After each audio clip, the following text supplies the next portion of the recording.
नमस्कार, good evening friends. आज English TGT practice paper 20 है, वन लाइनर है पहली बात।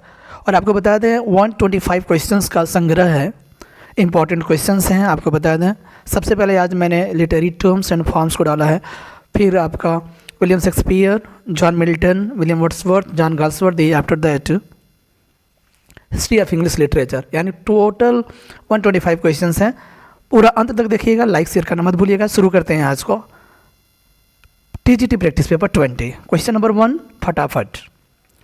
Denotation is the accepted meaning of the word, यानी शब्द का जो स्वीकारा हुआ अर्थ है ना, उसे डिनोटेशन कहते हैं। Done. An unexpected and sensational turn in a play is known as, कह रहे हैं कि यानी जिसकी आशा ना किया जा सके और सेंसेशनल हो, ठीक है, यानी फुल्ली अचानक से कुछ चीज़ें हो जाएं प्ले में, तो वो कहलाता है कूप डी थिएटर। ठीक है, तो अनएक्सपेक्टेड और सेंसेशनल टर्न अगर किसी प्ले में होता है उसे कूप डी थिएटर बोलते हैं। ठीक है। The selection and arrangement of words in speech और writing is called Dickson.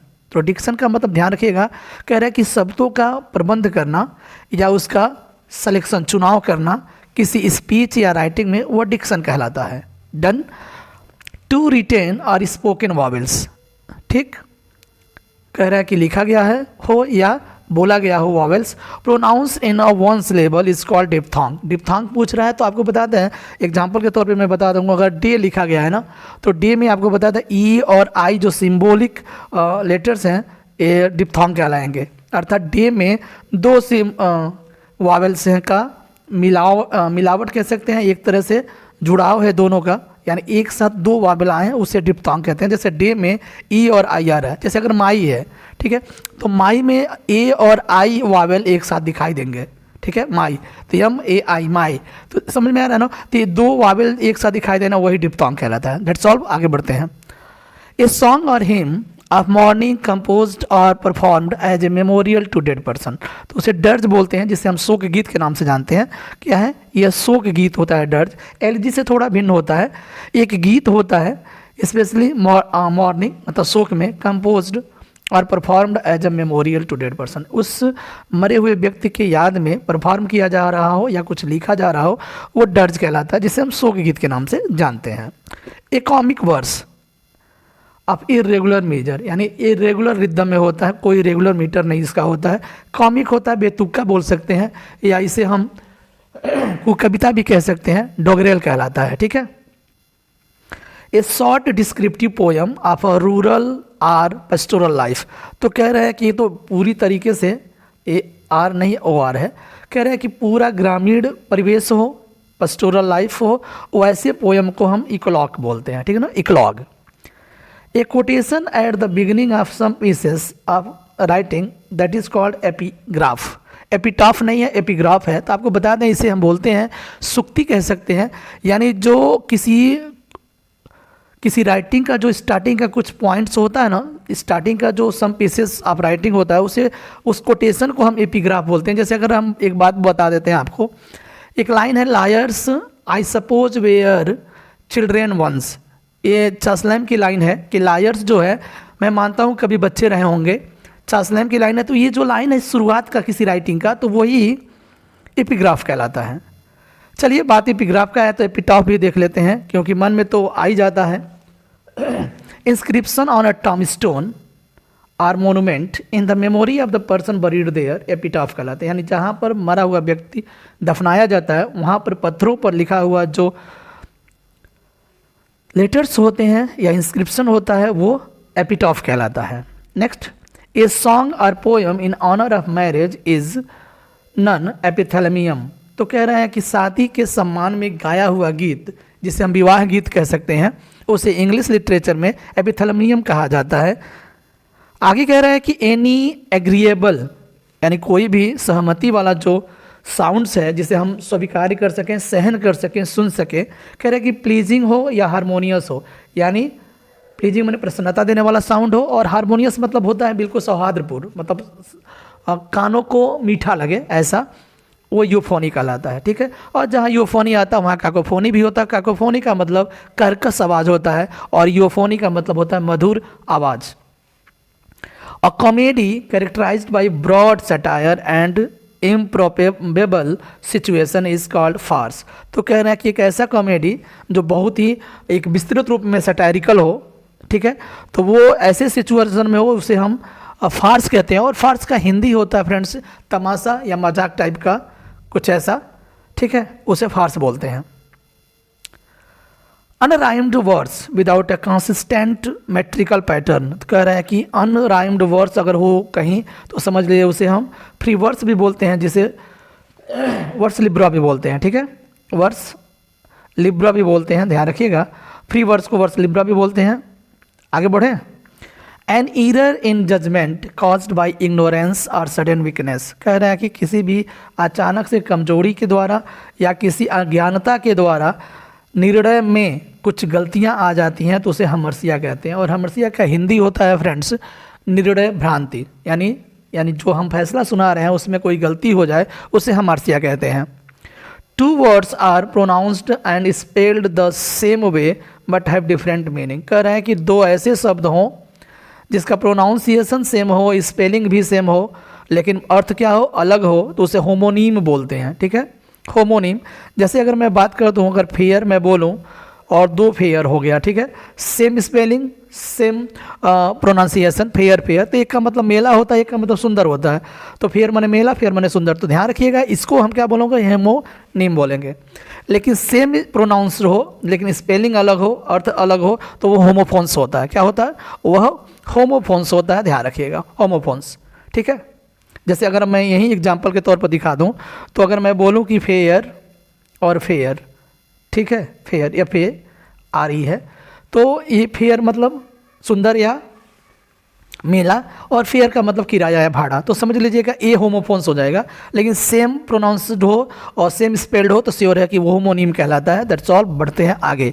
A short descriptive poem of rural और पेस्टोरल लाइफ, देखिएगा इकोलॉग की तरह बिल्कुल यह भी है, कह रहा है कि लेकिन इकोलॉग किससे छोटा होता है, आइडियल, यानी short descriptive poem of rural और पेस्टोरल लाइफ उसे आइडियल बोलते हैं, जस्ट लाइक इकोलॉग, ठीक है, इकोलॉग की तरह होता है लेकिन इकोलॉग थोड़ा सा बड़ा होता है, ये शॉर्ट होता है, आइडियल, ठीक है। An elaborate semi dramatic costly form of entertainment is called masque. आपको बता दें, कोमूस आप जानते होंगे जॉन मिल्टन का, वो मास्क है। और मास्क का मतलब होता है एक तरह से कठपुतली वाला जो नाटक होता है ना, कठपुतली वाला, उसे मास्क बोलते हैं। आधा ड्रामेटिक होता है यानी सेमी ड्रामेटिक होता है, ठीक है, और थोड़ा सा महंगा होता है इंटरटेनमेंट का, वो मास्क कहलाता है। यूजलेस रिपीटेशन इज टैटोलॉजी, कह रहे हैं कि बेकार का बार बार रिपीटेशन करना, ठीक है, जो पुनरुक्ति होता है, बार बार किसी शब्द को हम बार बार बोल रहे हैं, जैसे अभी मैं बोल रहा हूँ बार बार, तो बार बार मैं बोल रहा हूँ तो वो टैटोलॉजी कहलाता है। बार बार किसी शब्द का यूज करना, किसी चीज़ का यूज करना, वो टैटोलॉजी कहलाता है। A representation of a person that is exaggerated is called caricature. और कैरिकेचर का मतलब होता है कि एक ऐसा व्यक्ति का प्रस्तुतिकरण जो बहुत ही बढ़ा चढ़ा करके किया गया हो, वो कैरिकेचर कहलाता है। यानी किसी भी चीज़ का बहुत ही बढ़ा चढ़ा करके रिप्रेजेंट करना, प्रस्तुति करना, वो कैरिकेचर कहलाता है, जिसे हम कार्टून वाला कह सकते हैं, कार्टून होता है, ठीक है। A line of words that has 4 feet is known as, तो कह रहा है कि अगर एक ऐसी लाइन हो जिसमें 4 फीट हो, और जहाँ 4 फीट होगा वहाँ 8 सिलेबल्स होंगे, ये भी ध्यान रखिएगा, सिलेबल्स हैं 8 सिलेबल्स हो, 4 फीट हो, उसे टेट्रामीटर बोलते हैं, ठीक है, tetrameter. A line of words that has 6 iambic feet, कितना हो, 6 एम्बिक फीट हो और 12 सिलेबल हो तो उसे अलेक्जेंड्राइन बोलेंगे, अलेक्जेंड्राइन। स्पेंसरियल स्टेंजा का जो अंत का लाइन होता है ना, अलेक्जेंड्राइन होता है, ठीक है, 6 एम्बिक फीट होता है या 12 सिलेबल्स होते हैं। रिवर्सल ऑफ सिचुएशन यानी अचानक भाग्य का बदलना, अचानक भाग्य का परिवर्तन होना, पेरिपेसिया कहलाता है, ठीक, इंपॉर्टेंट है, ध्यान रखिएगा। चलिए अब यहाँ से हम समाप्त करते हैं लिटरेरी टर्म्स एंड फॉर्म्स। आगे बढ़ते हैं हम लोग, विलियम शेक्सपियर की ओर रुख करते हैं। क्वेश्चन नंबर 23 है, the historical plays of Shakespeare covered the period of English history of England. देखिए इंग्लिश हिस्ट्री ऑफ इंग्लैंड, ठीक है, यानी period of English history of England over a period of 350 years. कह रहा है कि 300, सबको पता है, ये वेल नॉन क्वेश्चन है कि 350 सालों को विलियम शेक्सपियर ने कवर किया है, लेकिन कब से कब किया है तो वो इम्पॉर्टेंट है, 1200 से 1550 के बीच में।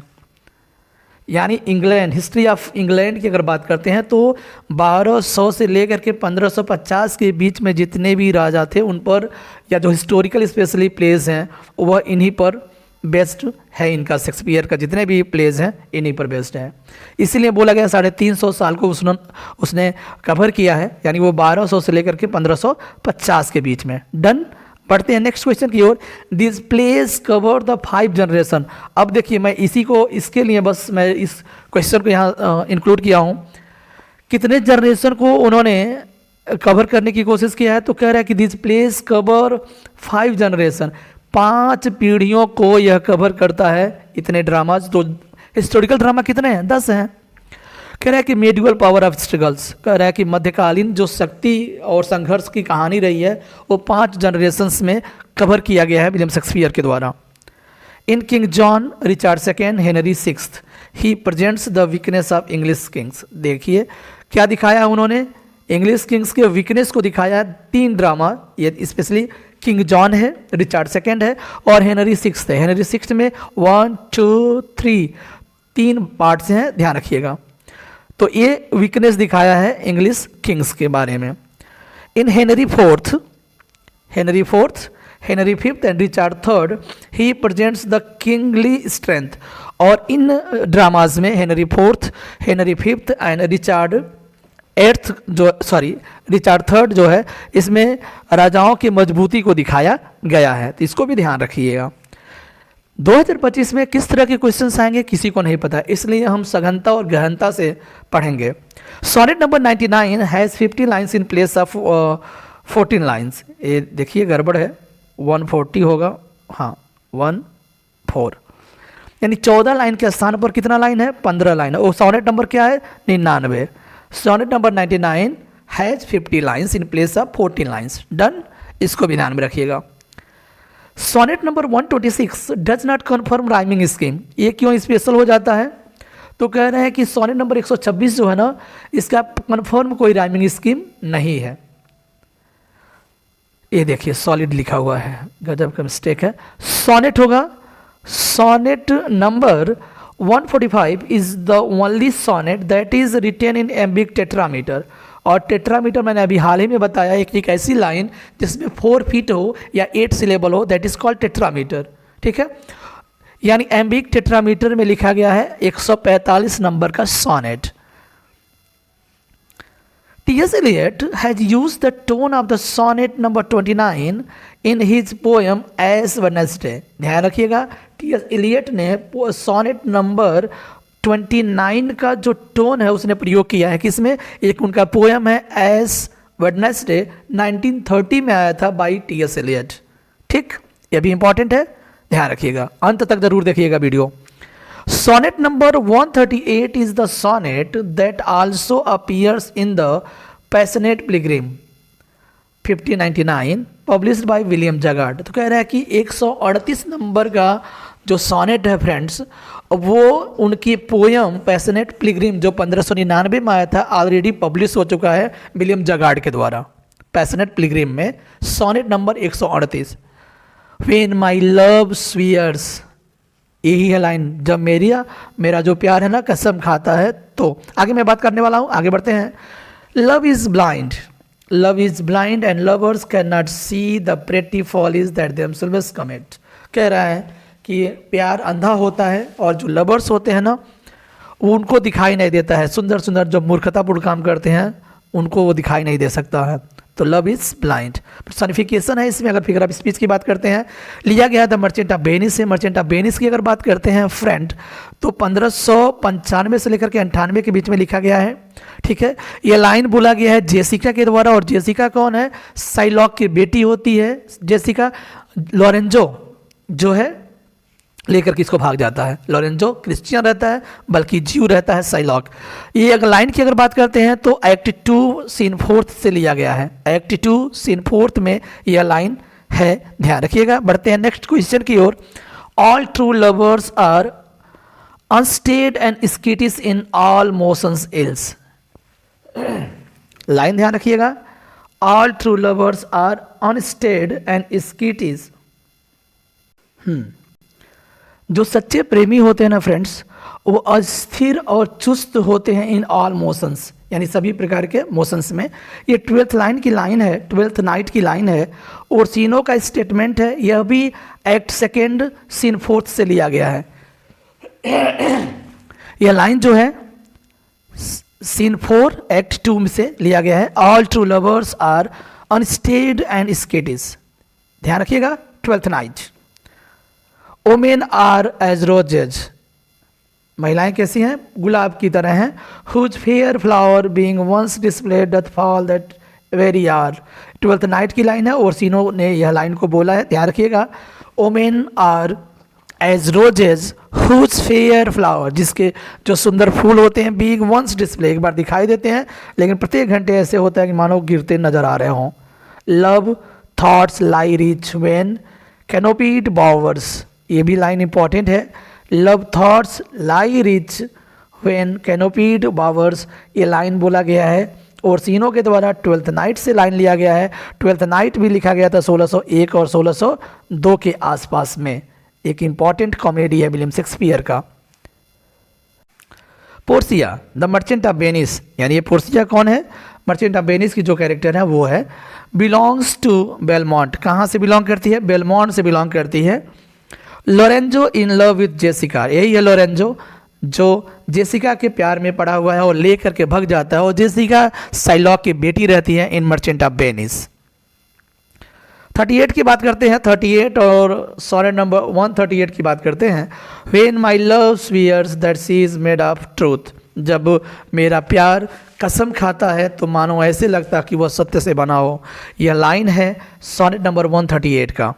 When in disgrace with fortune and men's eyes, ये सोनेट नंबर 29 का स्टार्टिंग लाइन है, जो कि एक स्पेशल सोनेट्स हो जाते हैं तो इनकी लाइन भी है, पूछा जा सकता है तो ध्यान रखिएगा। When in disgrace with fortune, जब अपमान में होता है ना, जब अपमान और किसके साथ, वो भी भाग्य और मनुष्य की आंखों में जो इस तरह का अपमान होते हैं ना, तो बहुत ही दुखदायी होता है। विलियम शेक्सपियर ने ऐसा बोलने की कोशिश किया है। सोनेट नंबर 29 है, लाइन ध्यान रखिएगा, When in disgrace with fortune।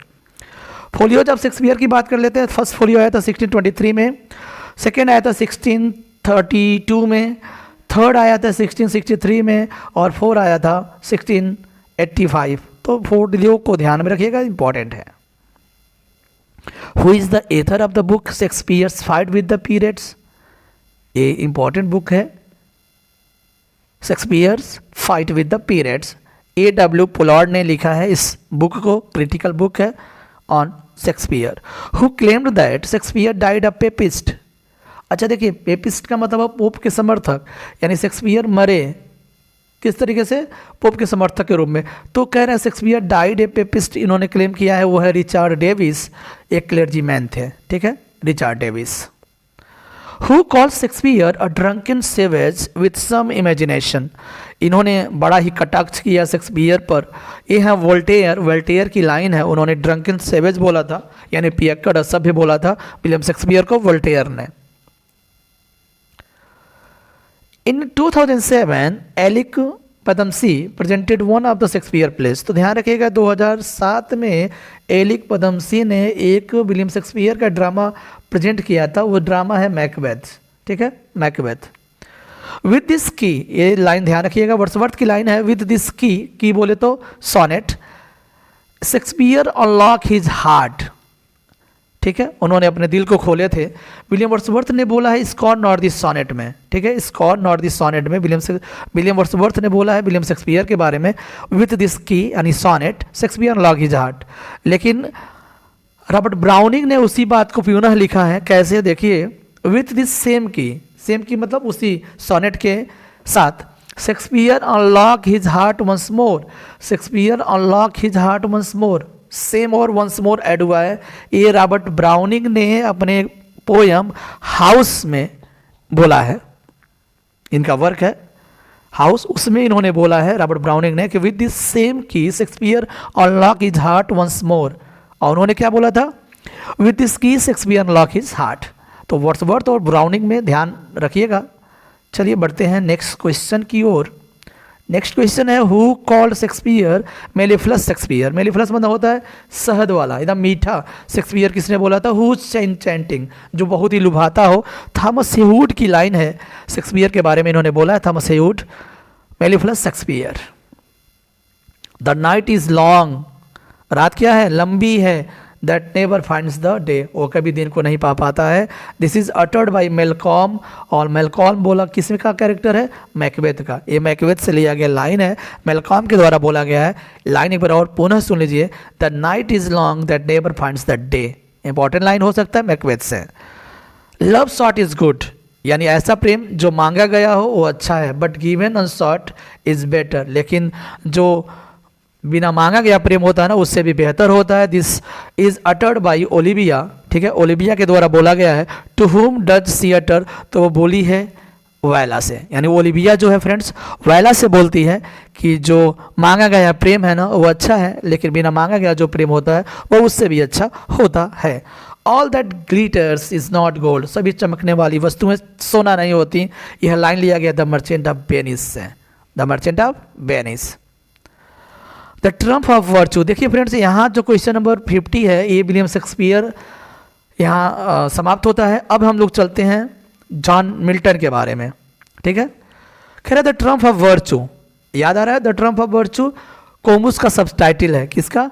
Would be better name for Comus. Comus आया था 1634 में, एक मास्क है और ला ब्रिजवाटर के सामने परफॉर्म किया गया था कोमुस, ठीक है। इसका सब टाइटल है the triumph of virtue. Lycidas is the last Horton poem, Horton poem यानी 1637 में आया था लेसिडस, ठीक है। लेसिडस एक मोनोडी है, एलिजी है, एडवर्ड किंग पर बेस, आयरिश सी में उनका डूबने से मौत हो गया था, उन पर इन्होंने लेसिडस लिखा है, एलिजी, ठीक है। और लेसिडस में ही पोइट्री पर अपना व्यू दिए हैं Milton. In 1643 he married Mary Powell. 1643 में, बड़ा कन्फ्यूजन रहता है इसलिए मैं इसको डाला हूँ। 1643 में उन्होंने मैरी पॉवेल से शादी किया, the daughter of Richard Powell. किसकी बेटी थी? रिचर्ड पॉवेल जो रॉयलिस्ट थे उनकी बेटी थी मैरी पॉवेल। 1643 में शादी करते हैं मिल्टन, पहली शादी, लेकिन यह फेलियर हो जाता है, सक्सेस नहीं होता है। He lost the sight of one eye in 1650। 1652 में 44 साल की उम्र में पूरी तरीके से अंधे हो गए थे, लेकिन एक आंख से उनकी रोशनी पूरी तरह से गायब हो गई थी, वो समय था 1650। The Defensio was the last work that Milton saw. अच्छा, अंधा होने से पहले या अंधे होने से पहले मिल्टन का जो अंतिम बुक था वो डिफेंसियो था। अर्थात जब 1652 यानी 44 साल की उम्र में अंधे हुए तो उस समय वो क्या लिख रहे थे? डिफेंसियो लिख रहे थे। इस तरह की क्वेश्चन भी पूछा जा सकता है कि क्या लिख रहे थे, तो डिफेंसियो लिख रहे थे। यानी डिफेंसियो जो है अंतिम वर्क था जिसने मिल्टन ने अच्छे से देखा था। इन February 1652 ही बिकेम ब्लाइंड। अब देखिएगा ये भी डेट पूछा जा सकता है। फरवरी 1652 में वो पूरी तरीके से अंधे हो गए। हिज फर्स्ट वाइफ मेरी पॉवेल डाइड ऑन May 5, 1652, यानी फरवरी 1652 में पूरी तरीके से अंधे हो गए थे, जबकि उनकी पहली पत्नी जो मैरी पॉवेल थी उनका डेथ 5 मई 1652 को होता है, ठीक। In 1656 he married Catherine Woodcock. 1656 में उन्होंने दूसरी शादी की, उनका नाम था Catherine Woodcock. Both mother and child died in 1658। और 1658 में 56 में उन्होंने शादी किया था।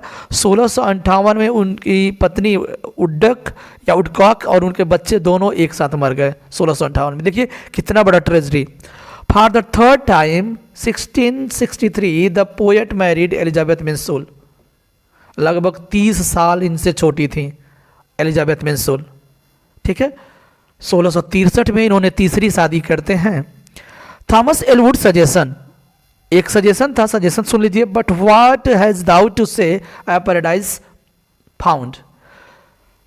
थॉमस एलवुड ने यह सजेस्ट किया था कि but what has thou to say, आप क्या कहना चाहोगे यदि पैराडाइज क्या हो जाए, मिल जाए। अभी तो पैराडाइज लॉस्ट हुआ था, तो उन्होंने पैराडाइज फाउंड के बारे में बोला था कि क्या आप कहना चाहोगे। तब जाकर के थॉमस एलवुड के सजेशन पर उन्होंने 1671 में पैराडाइज रिगेंड पब्लिश किया 4 बुक्स के साथ। यानी Milton wrote the second part of the epic paradise regained in 1671 in 4 books. ठीक है, तो ध्यान रखिएगा दोनों, चूंकि एक से मिलता जुलता 58 59 सेम है, तो इसलिए मैं एक पास रख दिया हूँ। आगे बढ़ते हैं। Milton is said to be a belated Elizabethan. तो मिल्टन को बिलेटेड एलिजाबेथन का टाइटल दिया जाता है। During the age of Elizabeth the Puritans were minority, यानी जब एलिजाबेथन एज चल रहा था उस समय प्यूरिटन्स जो थे ना अल्पसंख्या में थे, अल्पसंख्यक थे।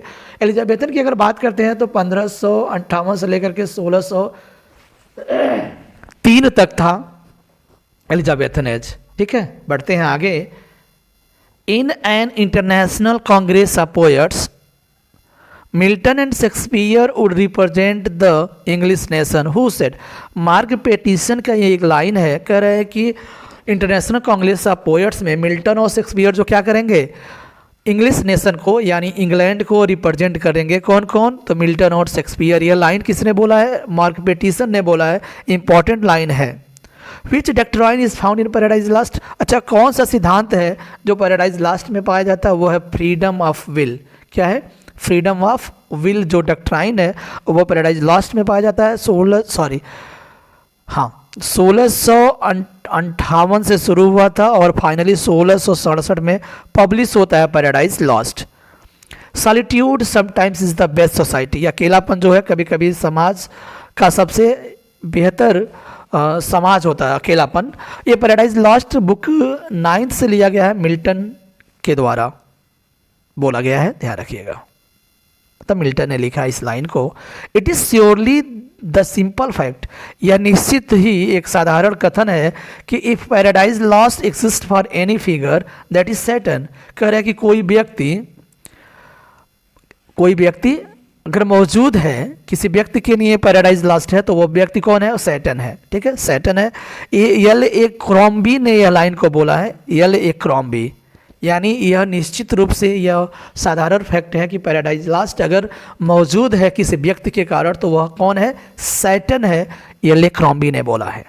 His style is that of a scholar writing of scholar. ये रेले ने बोला है, ध्यान रखिएगा।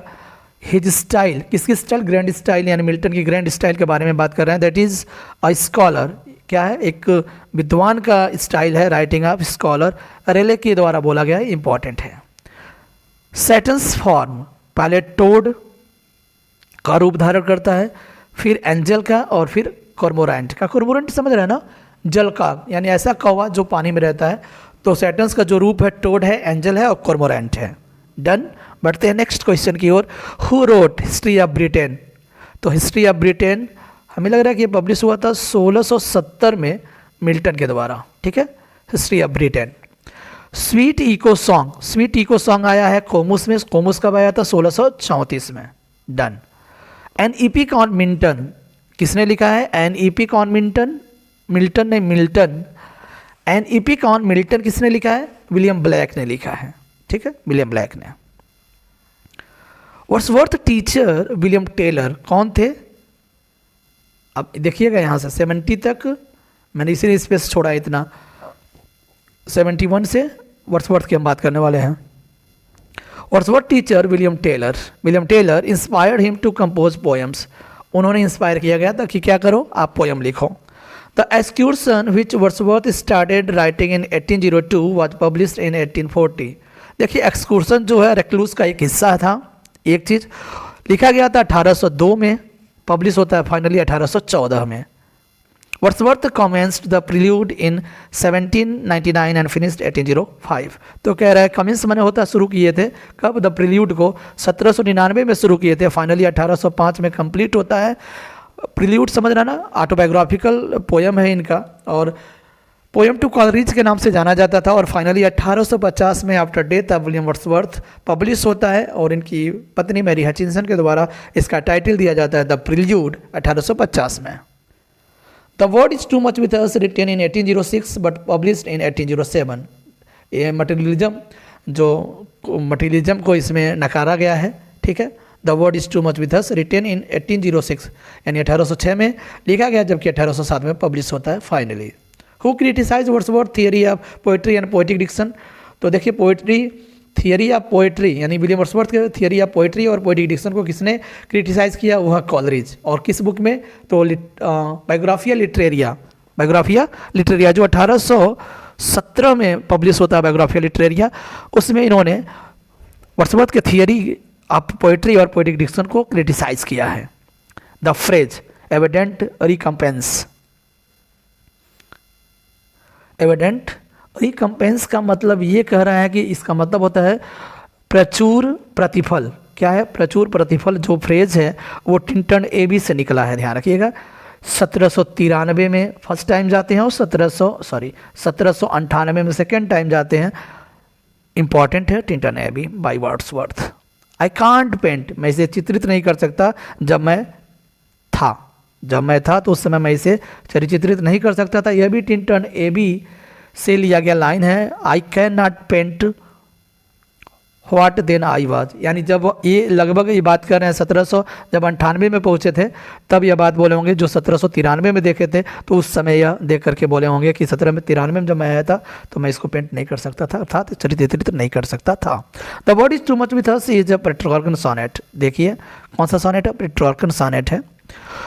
अगर मिल्टन की अगर बात करते हैं ऑन हिज ब्लाइंडनेस, जो है ना best example of Petrarchan sonnet on his blindness by Milton. Wordsworth's poem mostly deals with the humble and rustic life. कह रहा है हाँ सही बात है कि हम्बल और रस्टिक लाइफ को ज़्यादा रेफर करता है विलियम वर्ड्सवर्थ के जितने भी पोएम हैं। Who is absolutely without humour according to Long, Wordsworth को ही इन्होंने बोला इसीलिए क्योंकि उनका जो पोइट्री है ना, क्या बोला है ऊपर, यही तो कहा है कि डील्स विद द हम्बल और रस्टिक लाइफ। तो रस्टिक लाइफ है और हम्बल लाइफ है तो श्योर है कि उसमें ह्यूमर कहीं नहीं है, हास्यास्पद चीज़ें कहीं नहीं है, इसलिए उन्होंने बोला है एब्सोल्युटली विदाउट ह्यूमर। किसने बोला है? डब्ल्यू.जे. लॉन्ग ने बोला। किसके बारे में? वर्ड्सवर्थ के बारे में। Who calls Wordsworth one of the giants of English poetry, English poetry का जायंट्स बोला है, ठीक है, राक्षसों में से एक। तो कौन है? जॉन क्रो रैंसम है। नीचे उसी तरह का एक और स्टेटमेंट है, मैं इसको डाल दिया हूँ। Who calls Wordsworth one of the chief glories of the English poetry. देखिए दोनों में कितना अंतर है, एक चीफ ग्लोरीज बोला है इंग्लिश पोएट्री का और दूसरा जायंट्स ऑफ इंग्लिश पोएट्री बोला है। अर्नॉल्ड की लाइन है, वो जेसी रैंसम की लाइन है, दोनों ध्यान रखिएगा, इंपॉर्टेंट है। बढ़ते हैं आगे। Who calls Wordsworth the historian of Wordsworthshire, तो ये है लॉवेल, शायद जेम्स रसेल लॉवेल होंगे, अब I don't know. James Russell Lowell ने बोला है the historian of Wordsworthshire. Ode to duty की बात करते हैं, 1805 में लिखा गया था, पब्लिश होता है 1807 में, जब विलियम वर्ड्सवर्थ का सेकेंड वॉल्यूम आया था, ठीक है, सेकेंड वॉल्यूम। इवनिंग वॉक और डिस्क्रिप्टिव स्केचेस फर्स्ट वॉल्यूम माना जाता है जो 1793 में आया है। 1807 में इनका सेकेंड वॉल्यूम पब्लिश होता है, ध्यान रखिएगा। ये भी पूछता है फर्स्ट और सेकेंड वॉल्यूम कौन कौन सा है। We are presented by heavy laws, presented नहीं है, प्रेस्ड है। हम सभी लोग भारी कानूनों से दबाए जाते हैं। ये फाउंटेन, द फाउंटेन की लाइन है, इंपॉर्टेंट है, ठीक है। और पब्लिश हुआ था यह पोएम 1800 में। द फाउंटेन एक और पोएम है जेम्स रसेल लॉवेल का, आप जरूर पढ़े होंगे, तो दोनों ध्यान रखिएगा। The fountain James Russell Lowell, the fountain by William Wordsworth. Peter Bell एक नैरेटिव पोएम है, long narrative poem written in 1798 and publish 1890। कह रहा है कि 1798 में लिखा गया है पीटर वेल, ठीक है, और फाइनली 1819 में पब्लिश होता है। लेकिन डेडिकेशन किसको किया गया है? रॉबर्ट साउदे को। ये डेडिकेट किया गया पोएम पीटर वेल किसको? Robert Southey. Scorn not the sonnet, sonnet on the sonnet भी बोलते हैं इसको, scorn not the sonnet, sonnet on the sonnet is Wordsworth sonnet published in 1827। ये स्टार लगा लीजिएगा, पब्लिकेशन डेट पूछा जा सकता है 1827 में। 523 सोनेट के आसपास इन्होंने लिखा था। She was phantom of delight, Wordsworth poem written in 1804 and published in 1807। Poem का नाम है she was a phantom of delight. 1804 और 1807, 4 में लिखा गया था, 1807 में पब्लिश होता है she was a phantom of delight. Ruth, subtitle इसका जान लीजिए, the influence of nature, Wordsworth poem written in 1799, 1799 में पब्लिश होता है, जबकि सेकेंड एडिशन हमें लग रहा है कि लिरिकल बैलेट जो है 1800 में पब्लिश होता है, Ruth. The thorn is a Wordsworth lyrical ballot. कह रहा है जो थॉर्न जो है फ्रेंड्स 1798 में लिखा गया था, और द थॉर्न जो पब्लिश हुआ 1798 में पब्लिश होता है, लिरिकल बैलेट है। चलिए ये था विलियम वर्ड्सवर्थ के बारे में। अब बढ़ते हैं जॉन गाल्सवर्दी के बारे में, इंपॉर्टेंट ऑनलाइनर है, बने रहिए। द स्किन गेम, लगभग हम जॉन गाल्सवर्दी के प्लेस की आज बात करने वाले हैं। द स्किन गेम जो 1920 में आया था, एक प्ले है उनका, ठीक है। The skin game 1920। Colonial hope एक कैरेक्टर है, रिटायर्ड आर्मी ऑफिसर है इन जॉय। जॉय एक ड्रामा है, जॉय 1907 में आया था, ठीक है। सेकंड कह सकते हैं सिल्वर बॉक्स के बाद जॉय जो है सेकंड ड्रामा माना जाता है गाल्सवर्दी का, जिसमें कैरेक्टर है कॉलोनियल होप, आर्मी ऑफिसर है, वो भी रिटायर आर्मी ऑफिसर पूछा जा सकता है। Roper is Barthwick's lawyer in the Silver Box. Silver Box आया था 1906 में, ठीक है। फर्स्ट प्ले है जॉन गाल्सवर्दी का, और उसमें एक कैरेक्टर है रूपर, कौन है? बार्थविक का लायर है, वकील है। विलियम फॉल्डर आप सुने होंगे कई बार, यंग ऑफ 23 यानी 23 साल का नौजवान जूनियर ऑफिसर क्लर्क है, किसमें? जस्टिस में। जस्टिस आया था 1910 में। ये तीसरा चौथा होगा। जॉन वाइल्डर, ये देखिए कौन है जॉन वाइल्डर? ये कैरेक्टर है, इज हॉट टेम्पर्ड मैन। ये देखिए इसीलिए मैंने दे दिया है, हॉट टेम्पर्ड मैन है in a family man. Family man कब आया है? 1921 में आया है, प्ले है जॉन गाल्सवर्दी का, उसमें कैरेक्टर जॉन वाइल्डर जो हॉट टेम्पर्ड मैन है। क्रिस्टोफर वेलविन इज आर्टिस्ट, एक कलाकार हैं जो अपने बेटी एन के साथ रहते हैं। ये प्ले है द पीजन, 1912 में आया है, इसको भी ध्यान में रखिएगा। एब्सोल्यूट फॉरगिवनेस किसका थीम है? एब्सोल्यूट फॉरगिवनेस जो है मेन थीम है किसका? ए बीट ऑफ लव का, 1915 में आया है, स्टार लगा सकते हैं इसको भी। विंडोज 1922, लॉयल्टीज 1922, फारसाइड सागा 1922, 1922 में विंडो आया है प्ले, लॉयल्टीज 1922 में आया है, द फारसाइड सागा भी 1922 में आया है, जो मास्टरपीस होता है गाल्सवर्दी का, एक प्ले है by Galsworthy. The Fugitive 1913 deals with the common problem of unhappy marriage, इसको ध्यान रखिएगा। द फगेटिव 1913 में आया था, क्या है? Problem of unhappy marriage. Finally question number हम 100 पर आ गए हैं। द मॉब क्या है? 1914 में आया है, एक प्ले है which peeps into the life of idealist Stephen Moore, जो एक आदर्शवादी हैं स्टेफन मूर, उनके अंदर ये झांकने की कोशिश करता है। द मॉब जो 1914 में आया है। हु अपोजेस द अनजस्ट वार, जो अनजस्ट मतलब अन्याय, जो जैसे युद्ध होता है ना, अनजस्ट वार की अपोज करते हैं, यानी विरोध में रहते हैं। कौन? स्टेफन मूर। किस कैरेक्टर? ये कैरेक्टर है स्टेफन मूर, और स्पेशली कौन सा प्ले है? तो द मॉब 1940। चलिए बढ़ते हैं हम हिस्ट्री ऑफ इंग्लिश लिटरेचर को लेकर के अब, ठीक है। कह रहा है which Victorian writer is called optimist. Optimist किसे बोला जाता है? रॉबर्ट ब्राउनिंग को, ठीक। विक्टोरियन राइटर है, पेसिमिस्ट बोला जाता है थॉमस हार्डी को। दोनों को ध्यान में रखिएगा। ऑप्टिमिस्ट आशावादी ब्राउनिंग है, निराशावादी थॉमस हार्डी हैं।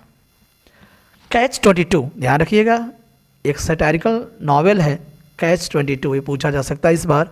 नॉवेल है पब्लिश इन 1961, 1961 में अमेरिकन एथर के द्वारा, जोसेफ हेलर के द्वारा यह पब्लिश होता है कैच 22।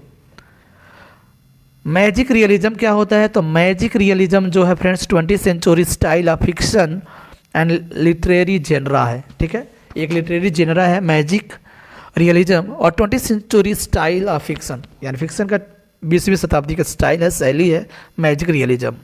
विच फेमिनिस्ट राइटर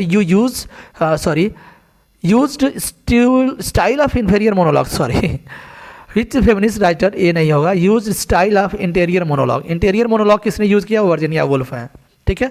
वर्जीनिया वुल्फ को ध्यान में रखिएगा, स्ट्रीम ऑफ कॉन्शियसनेस से भी संबंध रखती हैं। From which country Toni Morrison belong to?